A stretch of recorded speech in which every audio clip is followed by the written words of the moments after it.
I'm Paul Sullivan, your host on the Company of Dads podcast, where we explore the sweet, sublime, strange, and silly aspects of being a lead dad in a world where men, who are the primary parents, often feel they have to hide, or at least not talk about their roles.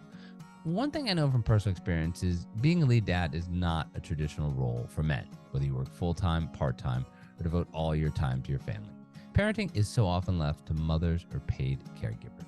But here at the Company of Dads, our goal is to shake all that off and create a community for fathers who are lead dads and to welcome other dads who want to learn more from them. Today, my guest is Ian Dinwiddy, founder of Inspiring Dads. He's a London lead dad of a son and daughter, 9 and 12, and a wife who is a lawyer. He runs a business consultancy in the UK whose goal is supporting new dads, improving parental well-being, and enhancing gender equality at home and work. And I absolutely love that mission. So, Ian, welcome to the Company of Dads podcast. Paul, thank you very much for having me. And it's an absolute pleasure to be here and talk about lead dads. It's not a term that I necessarily have used in the past, but I like it. You know, inspiring dads and leading dads. I think it's got you're going to use it going forward, though, right? I mean, it's got a great ring to it. Yeah, it's proactive. It's a good one. Yeah, I'm going to own it. I'm a lead dad. You're a lead dad. Inspiring other dads. Great. Yeah. What else would you call yourself? Huh? Well, yeah, exactly. It's a lot. I think proactive. I think it's a lot more. A lot more punchy. A lot more punchy. And at least over here in the States, there's this famous Michael Keaton movie called Mr. Mom, and so it's a funny movie. Fish out of water. But I mean, that's the pejorative way of looking at men who are the go-to parents, men who step up. And one of the things I want to do with the Company of Dads is get rid of that. As you'd say in the UK, put paid to that. And created this term lead dad because it's more inclusive. You can work full-time, you can work part-time, you can devote all your time to your family. As long as you're the go-to parent, you're a lead dad. First question, enough talking about lead dads and company dads. Serious stuff here. Who's your favorite member of Coldplay? I like them equally as much, but now the listeners are gonna wonder why is Paul that culturally insensitive that every time he talks to somebody from the UK he asks them about Coldplay? The answer is no. There is a reason, Ian, that our listeners don't know as to why I'm asking you who your favorite member of Coldplay is. So tell the listeners why in the world I'm asking you this ridiculous question. So it's a little bit of a quirky one. So we were on my own podcast that I co-hosted with James Miller called Lockdown Dads. We had on Will Champion, who is the drummer of Coldplay, who is a friend of mine, long-standing sort of friend of mine from university days. We used to play field hockey, I should say. I can't say hockey without saying field hockey for your audience in particular, I think majority of it. We used to play field hockey together. Will was a centre forward, I was a defender, I was captain that year. But also so Will, I guess, given that he gives me passes to backstage bits and pieces every time when I ask very nicely. So Will is a great man, and he had really interesting things to say about fatherhood when we had him on, about longevity, about masculinity, but also by a quirk of fate, I also used to know Chris as well. We were all in the same hockey team. All went to the same university together. Yes, University College London. Lots of people were in bands. We happened to have two of our teammates in the hockey team were in a band, and they used to give us flyers. So it would be, I don't have any of those flyers. So I did have a ticket from kind of 1999 kind of time that I kept, a kind of ticket stub for a gig. But yeah, we used to go along, not all the time, because you didn't know who was going to be famous. You didn't know they were going to be any good. You didn't know what was going to happen. But yeah, so Will is a great guy. Chris, when I knew him, was brilliant, absolutely brilliant people. I love that the drummer wins. That's good stuff. So Ian, talking about Inspiring Dads, how did you get the idea for it? How did it start? How did the goals that I listed at the top, how did they come about? Yeah, I think in particular, kind of got to go back a number of years. You talked about children of 12 and 9. And when Lisa and I were working out how we'd kind of look after children, how we'd raise them, I guess, in terms of, not sort of in terms of emotional or any kind of sort of value judgment about, what were our values as parents, but more sort of practical, who's going to do what and why and how are we going to make that work? we didn't have grandparents sort of nearby.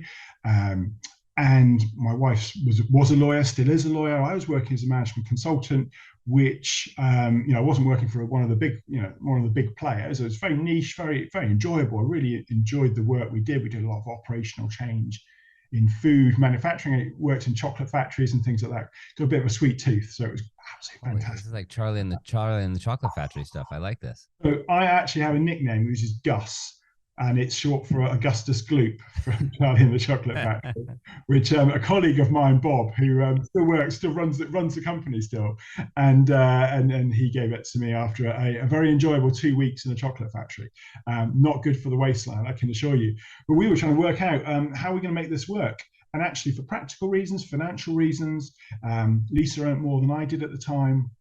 Her career was much more of a kind of straight line. Law's quite a straight line sort of full-time career in many ways. In consultancy, you could kind of dip in and out. There were lots of people I saw from my own work who were working on a freelance basis.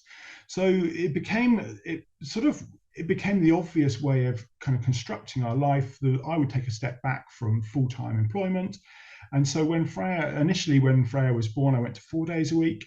And then I stopped work altogether in the summer of 2010. And I haven't been in a paid employee since for anyone. And so I was 9 months of a lead dad. If we're going to use the correct terminology, I was a lead dad. I didn't realize I was a lead dad at the time, but I was a lead dad for 9 months full time. I struggled a little bit with the identity side of things. What do you do? That kind of conversation, or, an environment that I think has probably got better, but still very much orientated 12 years ago towards mums and babies, sure. That kind of thing. Though that kind of narrative quite common, really. We've talked a lot on this podcast about the problems that occur in the playground. You show up as a dad with your child, and it's a sea of moms or paid caregivers. Yeah. And it can be quite challenging. It depending on, sort of your own personal sort of preference of how you spend your time and how comfortable you are in those environments. I was always very comfortable. So I previously worked in an environment where I was working in publishing, book publishing. And I was the only man in a team of 12 in the sales team of a publishing company. So I've been always very comfortable with female company generally. So actually that side of it was relatively straightforward. And then ultimately we ended up did the same with our son, who was born 3 years later. My wife was receiving coaching support as part of a women's leadership development course. This is at the law firm where she's working? Not the current one. It was the one. Well, yeah, but a different. Right. It was when your son was born, the law firm was giving you. Yeah. And what was that like? Was that sort of the seed for inspiring dads, watching the coaching that she was getting as a working mom? I think it was less about watching. It was more actually, as many, behind every great man is a great woman. She basically said, this coaching that I'm receiving seems a lot like the stuff you really enjoyed from consultancy, helping people to understand how to perform at their best. It wasn't all about sort of reducing headcount or making things more efficient, but it was about people ultimately, stuff I really enjoyed. So maybe there's something here. I was like, okay, well, I look into it, found out I knew quite a few coaches, sat down with them, talked about what they did, how they did it, probably more importantly, and thought, well, there's something here. So did my qualifications, got into that. And also, I guess importantly, it was that flexibility. As a lead dad, your ability, your constraints are perhaps slightly different than maybe a man who is a lead breadwinner and where everything's built perhaps around his career. For me as a lead dad, meaning like the time constraints that you have around your children and whether or not they're in school or if one of them is sick and so that kind of flexibility. I was always the first one to be called. I was listed number one. I always have been listed number one in terms of this is a problem at school. Called do they actually call you, like in London? Do they actually call you first? So I think I've been more lucky, and we saw it on LinkedIn. You were sharing something a couple of days ago. I think I've been quite lucky in that the majority of time, yes, they did. But I think to a certain degree, that was because I was secretary of the PTA from the start, the Parent Teacher Association, so the fundraising, but I'm not sure what the equivalent is. Same thing. Yeah. So I was a secretary, and I did that from when Freya was in reception. And so they knew who I was. They knew exactly, in the office, they knew exactly who I was. The problem would come when they when the regular office staff weren't on the phone. So if there was a temp in, the temp would look at me and ignore me and phone my wife. And so 2 or 3 times I was like, can I just check there's not a problem with the system, because you phoned my wife and I should be listed number 1. I made quite a point. I was quite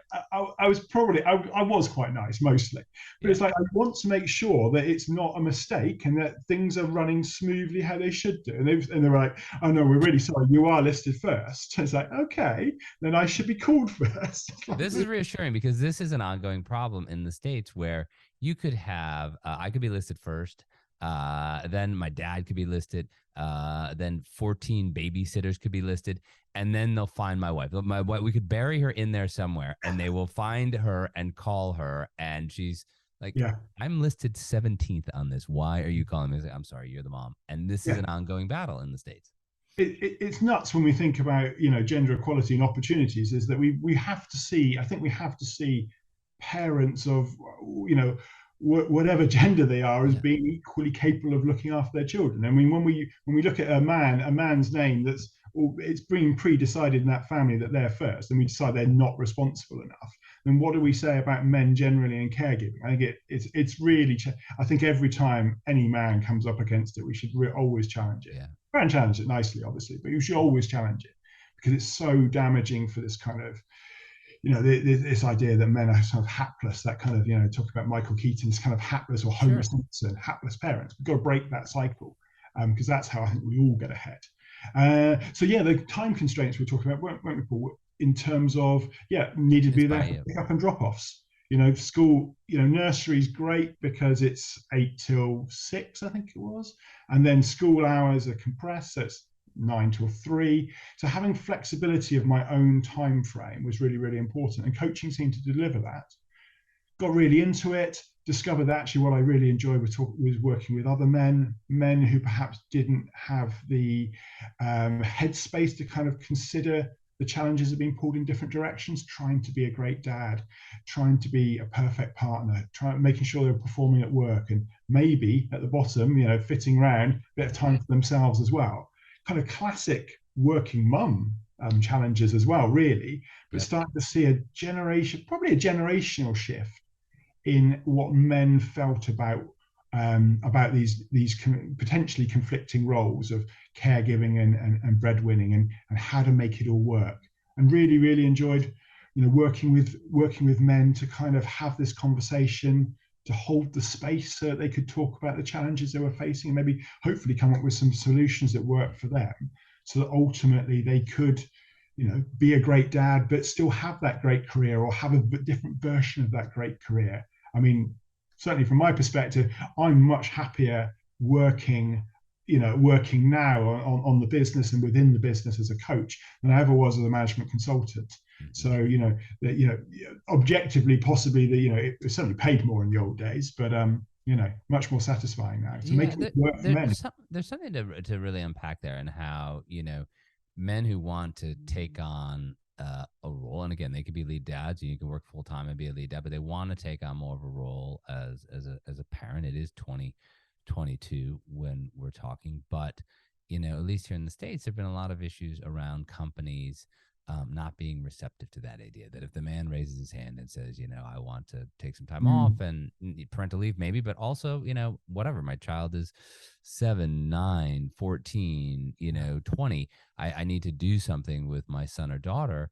It's often here seen as the stigma, like you're not sufficiently committed to work. And obviously, if that persists, how can we have real equality at work? We can't. I think that's what both you and I are working on in different ways. But when you would meet with these men, you'd coach these men, were there certain types of companies, certain industries that were more open or more eager to bring you in than others?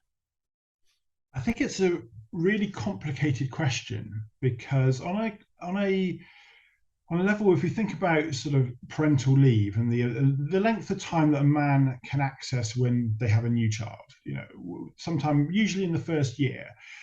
Over here, statutory for the UK is 2 weeks of what we call statutory pay. So it's around about £150, probably what's that, about $160 or something like that. It's not, almost parity these days. I don't know whether this will date it. Maybe the pound will be stronger by the time someone's listening to this going, what do you mean it was one for one? You're pretty much. But we have sort of, it's a relatively modest kind of baseline, and if you're self-employed, you can't access that in any form or other. If you're an electrician, you can't then, you can't, there's no way of getting money from the government to cover you having a little bit of time, with your family. And that kind of drives, different behaviors. It drives challenges within relationships, certainly. But some companies are, the leading ones in the UK are offering 6 months of fully paid parental leave. So they're saying, actually, it doesn't matter how you become a parent, whether you adopt, whether it's surrogacy, whether you're the birth mother, or whether you're a secondary, the non-birth mother, secondary parent. Because it's a really clumsy language, but however you become a parent, you get 6 months of leave. And in business, which is a great baseline, but the businesses who really make it work are the ones who understand the culture around it. So certainly I've heard the culture around the leave, or the culture around the transition to becoming a parent. Actually taking the leave. So I think Japan, for instance, I believe has really good statutory paternity leave, but men culturally don't think it's something they can take.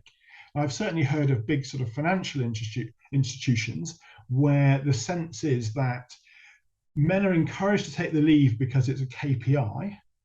And so they're like, you need to take your 6 months of leave. They lift that person out and drop them back in, but there's no culture around it, around family-friendly working, or they're just like, well, you've been away, now you're back, and now you work full-time, and you work full-time plus, whatever that thing that looks like. So you can have the greatest policies, but actually you can have top-down great policies.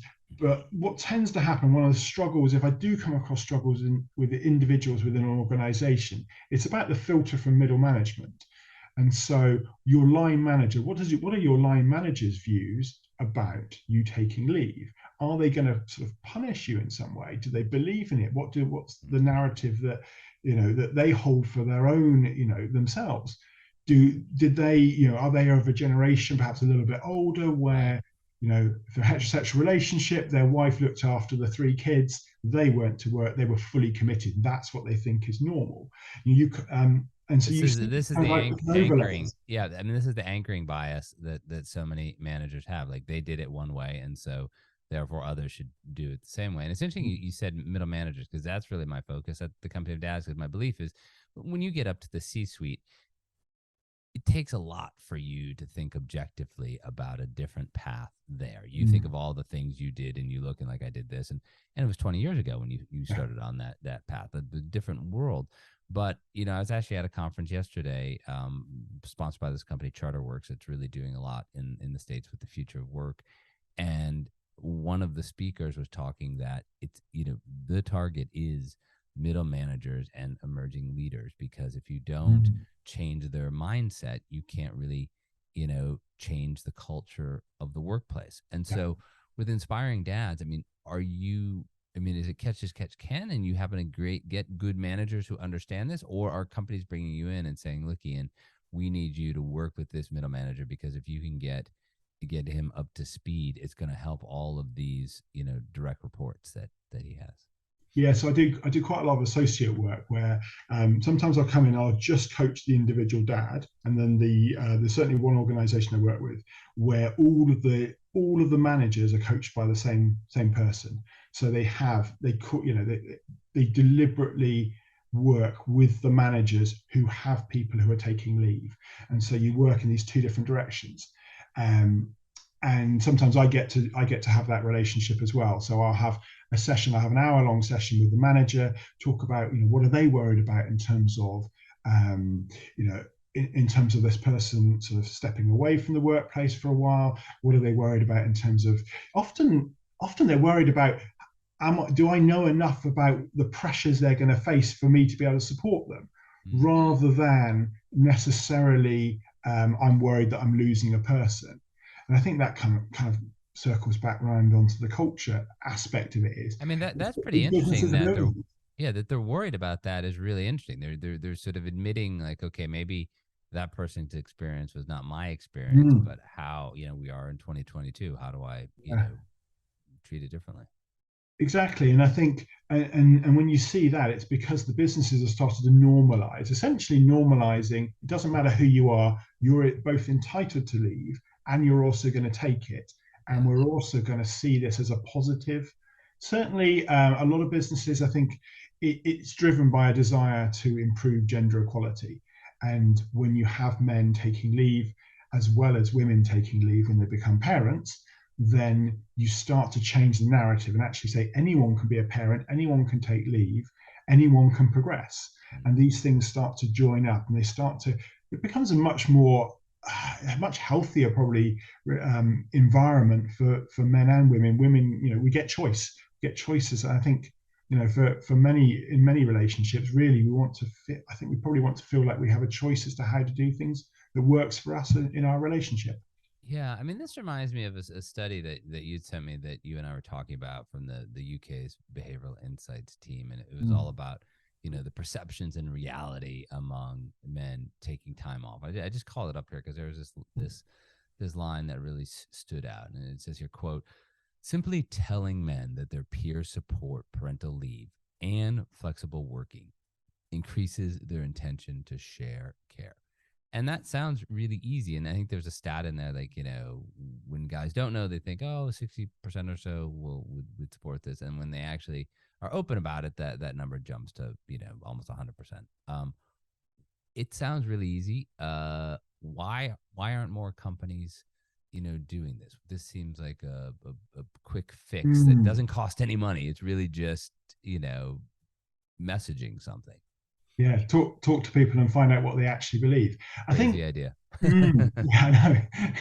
Amazing kind of research you could do. I think, why don't they do more about it? I think first and foremost, it's not, there are, for a lot of businesses, looking after new dads would on the face of it appear to be a lot lower down the sort of priority list than other probably more pressing challenges around ethnicity, around gender, around sexuality, around religion, around discrimination in a number of different ways. And the perception being that actually dads are probably okay.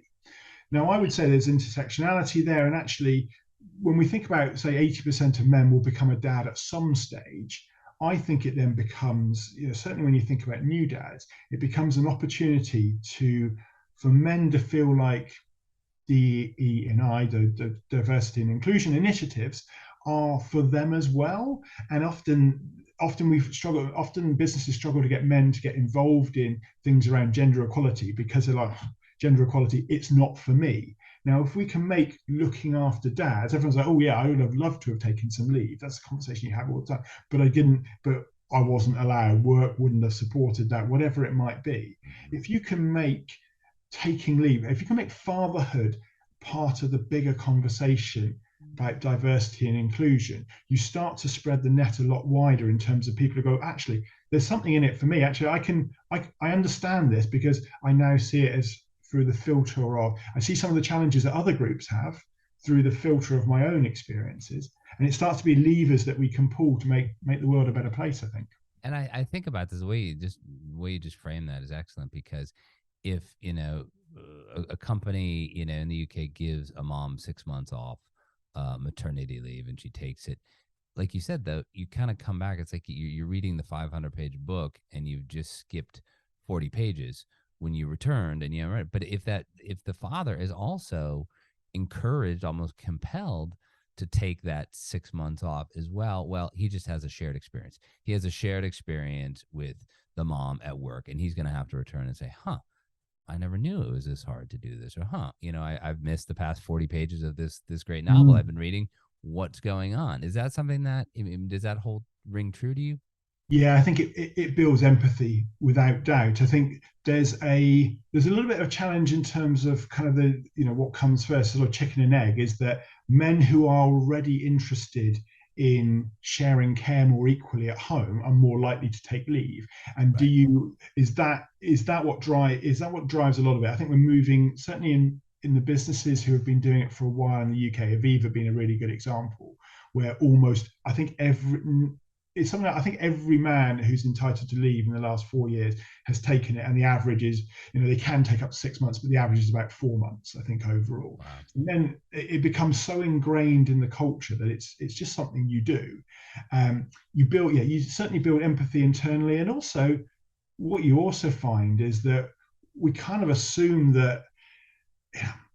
I think it's easy to forget that traditional kind of family setups work really well for lots of relationships, but for other men, their eyes are then opened. Actually, I've solo parented. I've really enjoyed this, and I don't want to give it up. I don't see why I can't blend aspects of my care, things I want to do with my kids. I want to be there with them. I want to see their milestones. I don't want to be away, when things happen that I want to be part of. I want to be much more intimately part of the family sort of fabric. And maybe a generation ago, we weren't expected to, or if we did want to be, then it was kind of, like you said, kind of frowned upon. Yeah. And I think, men gain empathy, they gain skills, they gain connections with their children, they gain, we often talk about equality starting at home. If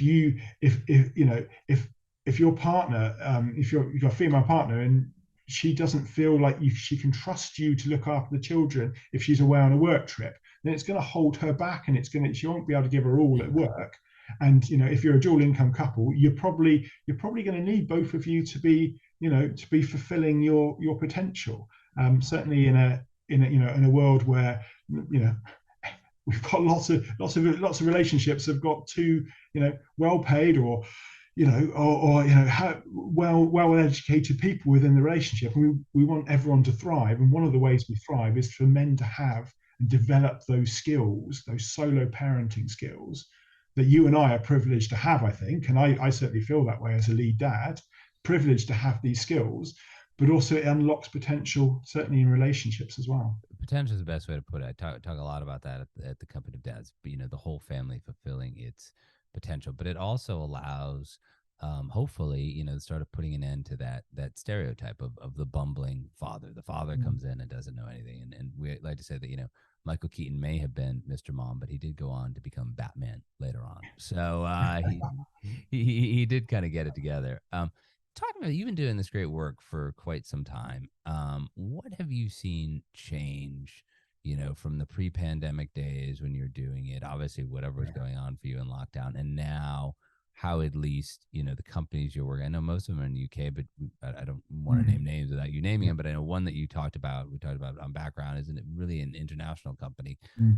How have things, take us back to pre-pandemic and tell us the story of how you've seen companies, hopefully, think differently about, working moms and working dads and what we all learned in the lockdown, being home together. Yeah, I think the biggest single thing that's changed in the last sort of 3 years now, 2.5 years, where it's like it's this sort of grey area. We're like, oh, that's in the box this wasn't great kind of box. In many ways, lots of interesting things. But I think the big thing for individuals, and I think for the business landscape, is where you're fortunate enough to be office based. And obviously this doesn't apply to the huge numbers of people who have to be frontline services in whatever form that takes. But for those men who were traditionally out of the home, possibly maybe an hour and a half commuting, many in some circumstances, and out of the home kind of Monday to Friday while the children were awake, is that suddenly being thrust back into an environment where they were experiencing a level of, I guess, stress, a level of connection at the same time with their family because they were able to remotely work. That's completely changed, I think, the perception of what a lot of men want to do, a lot of what dads want to do. They don't see why they can't, in a term that we often use in the UK, have it all. And often we talk about women, professional women, how can you have it all? And actually, men are suddenly going, actually, I want to have it all. There are lots of things that are flawed about the pandemic in terms of home working, and obviously circumstances are very different for individuals.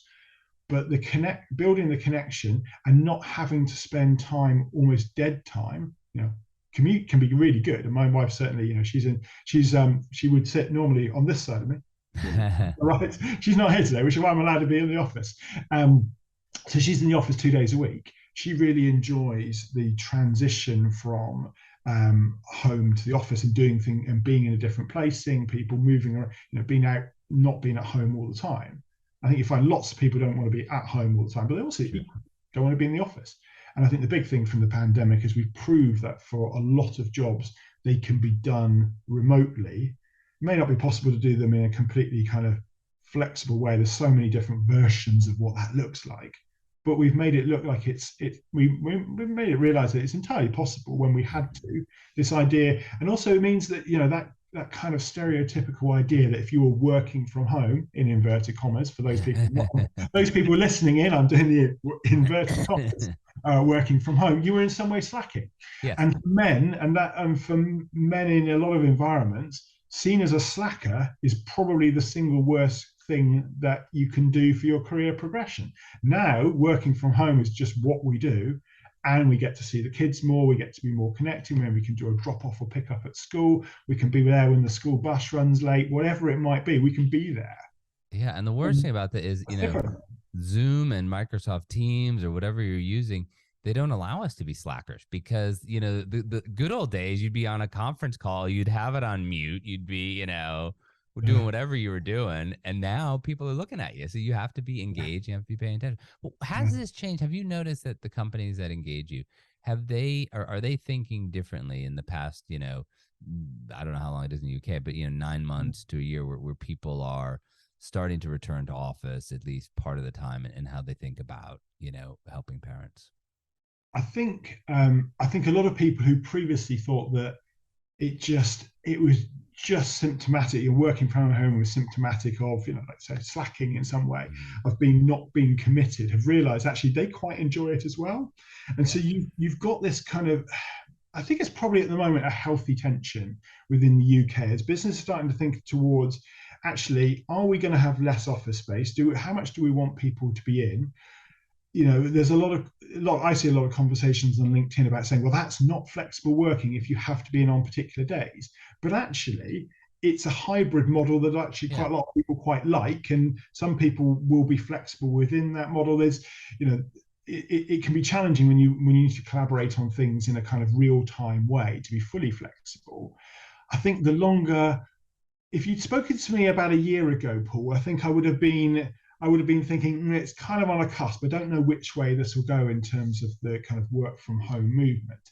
I think now the longer these trends persist, the less likely it is that we're going to have some sort of wholesale return to an office-based environment. I think things have changed. I think they've fundamentally changed. Certainly when I work with a lot of dads who are new dads, so they've had children during the pandemic or post-pandemic, and they just don't see why they have to leave their young family and commute 5 days a week. They're just like, that's not going to happen. That's very much the attitude. It's like, why would I do that? They haven't got a before and after to kind of compare.